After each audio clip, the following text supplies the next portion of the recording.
It's Tuesday, August 14th, 2018. Time for V10 Sports. And what we're going to talk about today is the AFC and how I think it's going to play out this year. I went down the entire NFL schedule and I did the winners and losers of each game. That's right, game by game. Pick the winners and losers, put it on this piece of paper here, and predicted it. That's right. I did all the hard work for you. These predictions are rock solid. You don't even have to watch football this year. I'm going to tell you exactly what's going to happen. Trust me. But this is also based on an unrealistic view of everybody stays healthy. And it's like all the major free agents that are still holding out sign with their current teams. So this is what that plays on. Now that's unrealistic, but I can't predict injuries. I can't predict rookies that are gonna. I can't predict a seventh round pick that's gonna come out of nowhere and be a rock star. I can't predict that stuff. I just can't. So I am going off of the teams that on paper look the best and the worst, and I've given them a record, and I'm going to do the AFC first. So remember, take this with a grain of salt. I didn't, and I'm not going to tell you who won each game and who lost each game. This is just a basic record that they might obtain, because there is always games where your favorite team is going to win the game that they shouldn't win, and they lose a game they shouldn't have lost. I'm a Bronco fan. I've seen this happen many, many times. It's like you sit there and you think to yourself, they should win that game. Then they get beat. And then you sit there and go, they got no shot. They got no shot. And then they win. So every team has those games where you sit there and you can't believe that they lost because they never should have, or you can't believe that they won because they never should have. So I'm going to start with the AFC East. That's New England, the Jets, Buffalo, Miami. This is an easy prediction. New England will win. 11-5 record. They're still the class of that division. There's just nobody better in that division. In fact, by the records, I have the Jets and Buffalo going 5-11, and I have Miami going 6-10.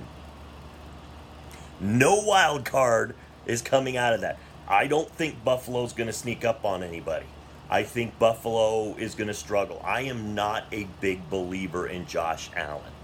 Now, I am not an expert. I've never seen him play professional football yet.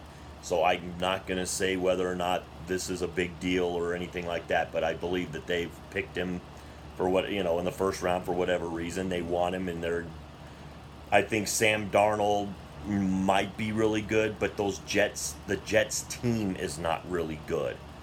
So I have a hard time believing that a rookie quarterback is going to take the Jets into. They still might be a year away, but they also have Teddy Bridgewater there, and I think at some point Teddy Bridgewater is not going to be a Jet this year. I think he'll get traded because you're going to have to put Darnold in there, unless Bridgewater gets the starting job and does an amazing job the whole year, and they're like, they're at some point they're 10-2. It's going to get real hard to sit there and go, maybe we should put in Darnold, get him some experience next year, maybe. But I still think that's just a weak division. It's just weak. I think the rest of those teams will struggle. New England is New England. 11-5 only because I still think there are some little teeny burrowing problems between all the major players, that they're saying the right things, but there still may be some little under the skin animosity towards each other that it never ever really rears its head in New England. They're all very professional there, but I still think there are times where they take their little shots at each other to kind of tick off the other one. So that leads me to the AFC North. Baltimore, Pittsburgh, Cleveland, and Cincinnati. I have Pittsburgh winning that division, 12-4. I have Cleveland finishing second, 8-8. Baltimore 7-9. Cincinnati 4-12.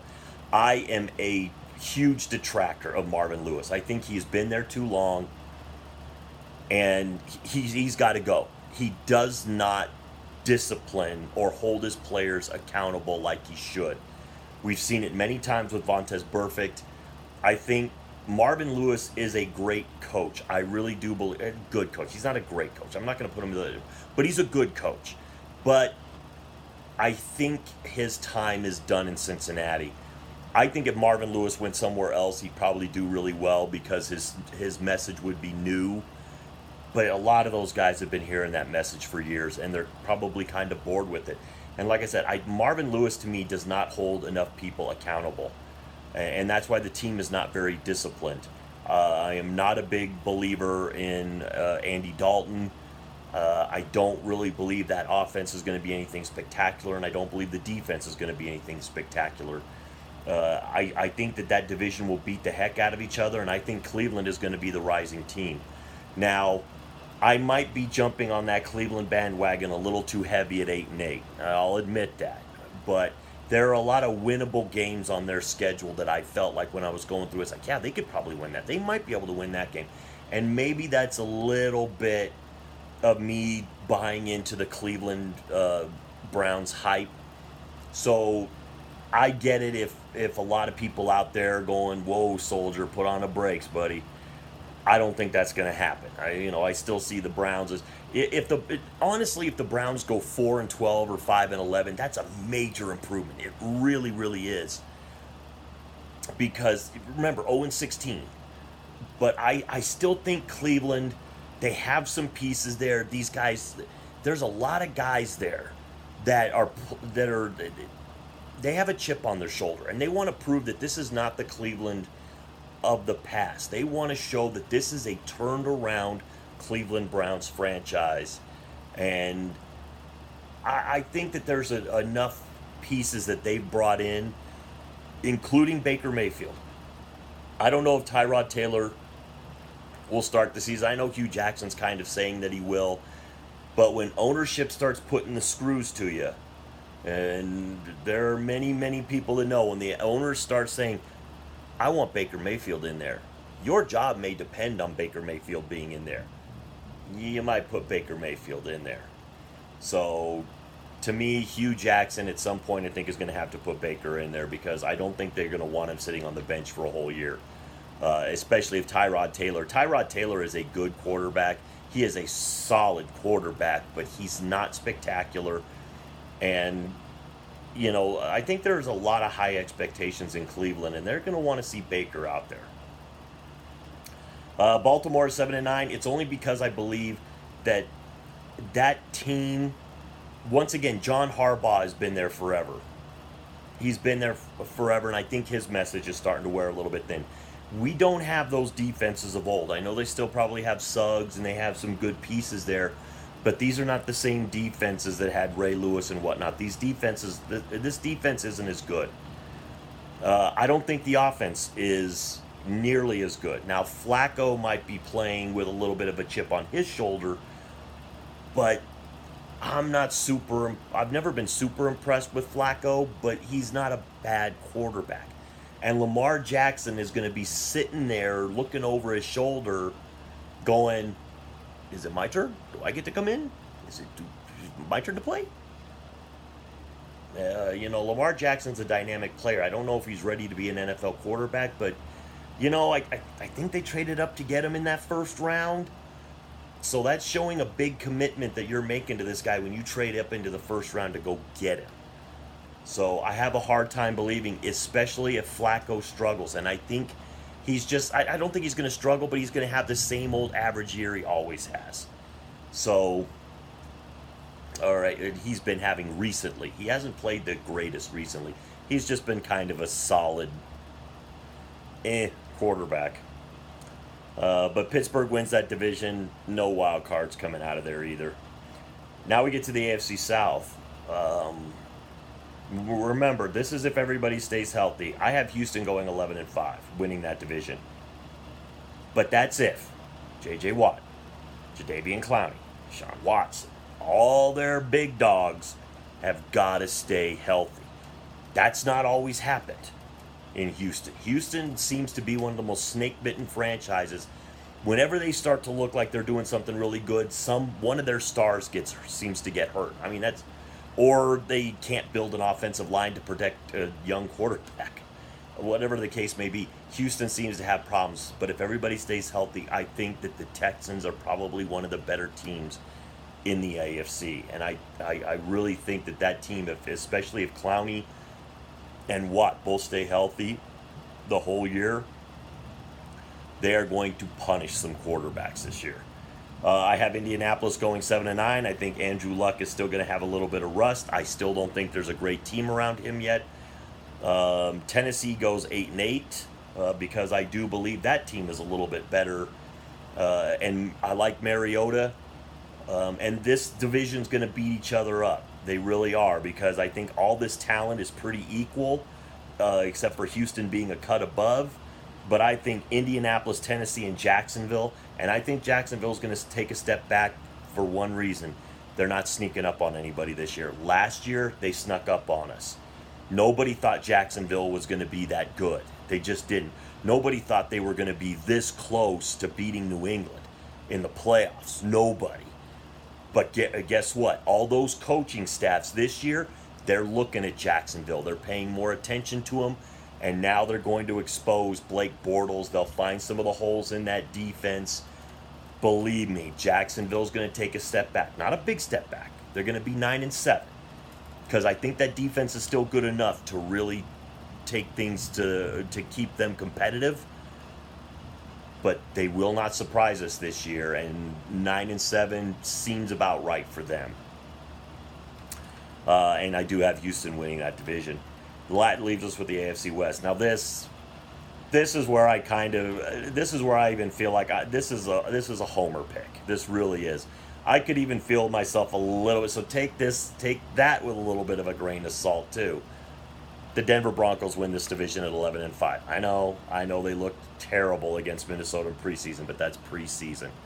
You can't read a. Cleveland went undefeated in preseason and lost every game in the regular season. Detroit, I think in the year they went 0-16, went 4-0 in the preseason.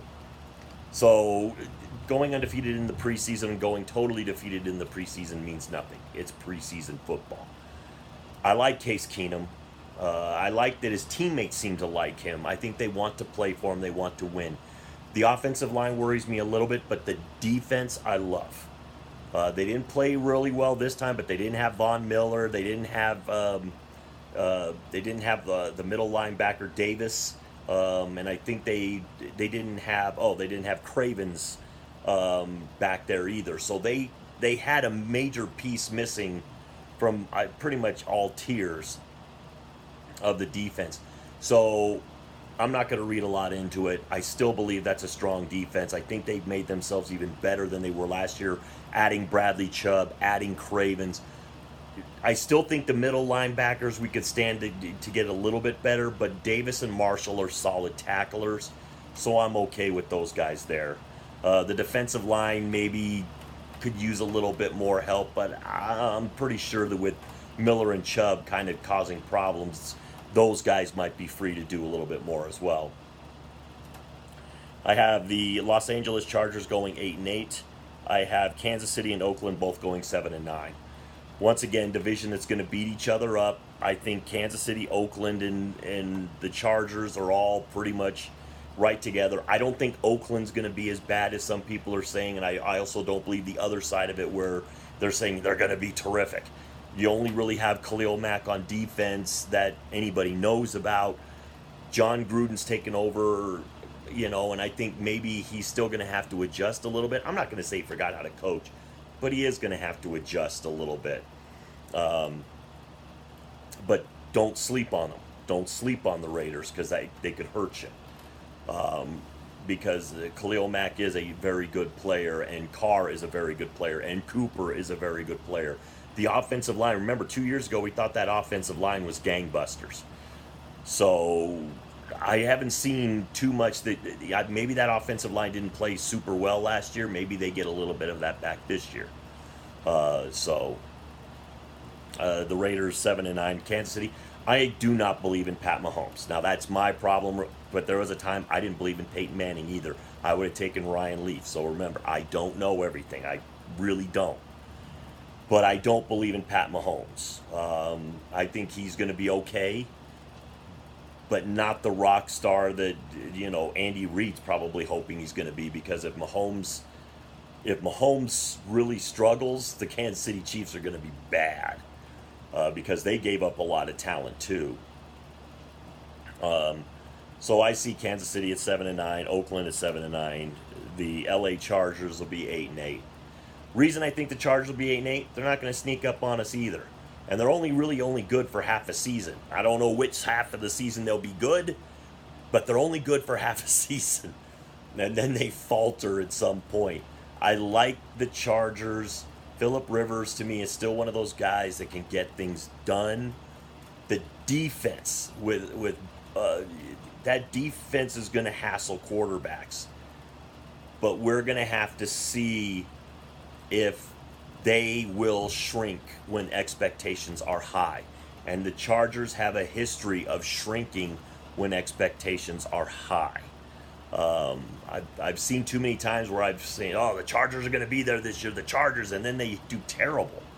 And I think this is going to be that year. Everybody believes, there are a lot of people that are picking the Chargers to win this division. I think they're going to wilt a little bit to the expectations. So that has me having Denver win the division at 11-5. So, where does that seed in the playoffs? Pittsburgh 1 seed. The 2 seed, I think New England's going to get all these tiebreakers over Houston and Denver. I think Houston will probably get the tiebreaker over Denver. So that makes Houston the 3 seed, Denver the 4 seed. That would match. And then the playoffs are going to be, the wild cards are going to be Jacksonville at 9-7, and the LA Chargers, I think, will get a tiebreaker over Cleveland to get that final playoff spot. Now you're probably going, oh my God, you have an 8-8 team in the playoffs in the AFC. It's like, I really think, and when I do my NFC one of this, you're going to see where all the wins went. Because it's like, even when I looked at this, like, oh my God, it's like all the wins are in the NFC. I believe the NFC is the stronger conference, and that is proof by these, because there is a lot of really good teams in the NFC that have really good records, and not as much in the AFC. So I do believe the NFC is the stronger conference. So that's why an 8-8 team is going to make the playoffs in the AFC. I really think that's going to happen. I think that there is more strong teams in that NFC and AFC matchups. I think the NFC is going to win more of them, which is going to put more losses over on that AFC side. So that would put the first game would be your 3 versus 6 seed, which would be Houston versus the LA Chargers. In Houston, Houston will take it. That would be the 4 and 5 seed, Denver versus Jacksonville in Denver. I'll give Denver that game. Then that puts us 1 and 4, Denver versus Pittsburgh in Pittsburgh. Pittsburgh will take it, which leaves us with 2-3, Houston going to New England. I think by the end of the year, you're going to see a tired New England team. I really do. I think we might start to see a crack or two in the facade of the Patriots. That's speculation on my part, but I just think there have been so many of these little negative things. Eventually they have to show a crack in the dam. There's just been too much pressure behind that for too many years, and they've done a great job of concealing it and being professional and rising above it most of the time. But I think that, especially how last season ended and all the little problems with Garoppolo being traded and kind of the whole thing of Kraft kind of made, Belichick trade him, which goes against Belichick having full control over football operations, and didn't get as much as he could because he wanted Garoppolo, because he liked Garoppolo, so he wanted to send him to a team that could appreciate him, like the Niners. I think there are just some cracks there. Maybe they've talked him out, maybe they've worked him out, but I still think that some things are going to happen. that we haven't seen happen in a while, and it may finally wear on the Patriots. So I think Houston will beat them. That puts Houston at Pittsburgh in the AFC title game, and Pittsburgh will win it. I really believe Pittsburgh is the best team in the AFC. Ben Roethlisberger, as long as he stays healthy, will be amazing. Antonio Brown, amazing. And then remember, this is assuming you're going to have a happy Le'Veon Bell. If you don't have a happy Le'Veon Bell, I might look ridiculous at this point. So, as of the recording of this, I'm going to say that they find a way to make a happy Le'Veon Bell, and Pittsburgh wins that division. I think the defense is going to be a little bit better than they were last year, and I really think that Pittsburgh is going to take the AFC. The next video I do will be on the NFC, but let me know what you think about my AFC predictions. Do you see maybe that homer pick of Denver kind of being stupid? And believe me, I was just kind of watching some football and flipping through the entire schedule of the NFL and just writing down wins and losses of who I thought would win and who I thought would lose in that particular game, wrote it all down, and then made a video about it. So let me know who you think is going to win all the divisions, get the wild cards, and win the AFC. I'd love to hear what you got to say. With all that being said, to the troops, past, present, and future, thanks for the freedom.